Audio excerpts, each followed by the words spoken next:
Humaniling balik si Jesus pagtabok sa lanaw sa Judea, sa lanaw sa Tiberias. Misunod kaniya ang daghan kayong tao, kay nakita man nila ang mga milagro sa iyang pag-ayo sa mga masakiton. Mitungas si Jesus sa kabungkod, umilingkod dito uban sa iyang mga tinunan. Niyadto gilayunan doon na ang pagiging sa pagsayo. Unya itanaw si Jesus sa iyang palibog o sa pagkita niya sa daghang mga tao nga nagpaingon kaniya.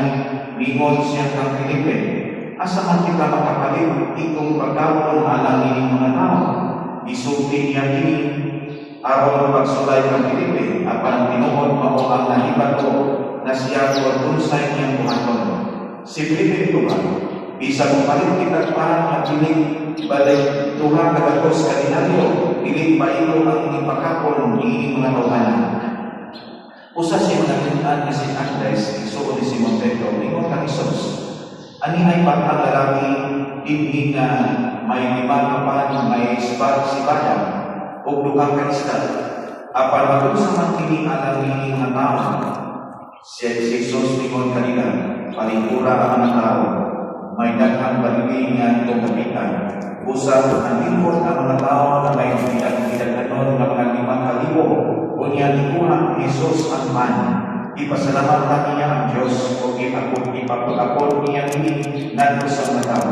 Usap kini ang iyang likuhan sa isla kung silang tanan nagkaon kung sa iyang gusto. Sa nalabusog na silang tanan, bingon siya sa iyang mga tinunan. Ipusa ninyo ang mga salim, araw walay mausik. Usa ihipos nila ang tanan o ang mga salim sa lima. Kapan nga sibada ng taon sa mga tao. Nakapulog na pulog na sa pagkita sa mga tao sa pinakulog na nabuhat ni Jesus, ingon sila. Sa walay ginagawa, siya kayo ng propeta na mga sa kalibutan.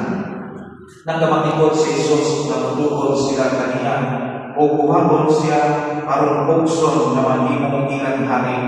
Usa ibalik siya na nag-inusala nandun sa kabulukuran. Ang Ebanghelyo sa Ginoo.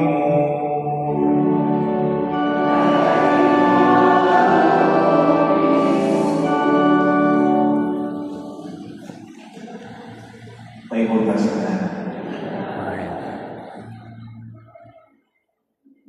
Ang ulo ng parasitic matugpa sa biology na definition, it is an organism whose purpose is to attach itself to a host and suck out every life for itself, often at the expense of its host.